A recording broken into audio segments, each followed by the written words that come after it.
ఏంటి సార్ వాడు వెతుకుతున్నారు? అదేరా ఇక్కడ సంచి ఉండాలి. ఓ అదా, ఇదేనా? ఇదే. ఇందులో ఆకేది? పప్పులో వేసా. గోరింటాకు పప్పులో వేసావా? ఏ అది పప్పులో వేసుకోరా? అదేమన్నా తోటకూర పప్పులో వేసుకోవడానికి? మీరే కదా ఆకుకూర పప్పు చేయమన్నారు.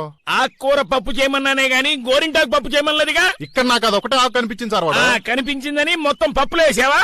లేదు, ఇంకొంచెం మిగిలింది. పోన్లే, కాలనీ మొత్తం ఇవ్వలేకపోయినా కనీసం శాంతకైనా సరిపోతుంది. ఏది ఎక్కడుంది? ఇదిగో పచ్చడి చేశా. గోరింటాకు పచ్చడా? ఒరే సర్వం, ఆ పచ్చడి కొంచెం తీసుకురా, చాలా బాగుంది.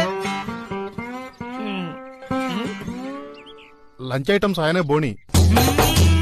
ఒరే ఈ రోజు ఏమిటో స్పెషల్ టేస్ట్ వచ్చింది. పచ్చడితో పాటు పప్పు కూడా తీసుకురా. ఆయనకి గోరింటాకు పప్పు కూడా వేసావా? మీరు ఎందుకు ఇలా షాక్ మీద షాక్ అవుతున్నారు? నాకు అర్థం కావట్లా. గోరింటాకు పప్పులో వేసుకోవడానికి, పచ్చడి చేయడానికి వాడరు. మెహందీ హెన్నాలు తయారు చేసుకోవడానికి, చేతులంతా ఎర్రగా పండించుకోవడానికి వాడతారు.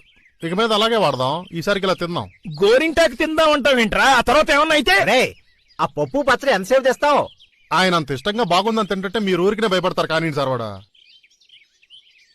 ఏమండి, గోరింటాకు రుబ్బిస్తున్నారా? ఏమిటలా చూస్తున్నారు? గోరింటాకేది? రై నీ సొమ్మే వేసినట్టు కొంచెం కొంచెం ముడిస్తా. రై కొంచెం పప్పు కూడా. Download ShareChat.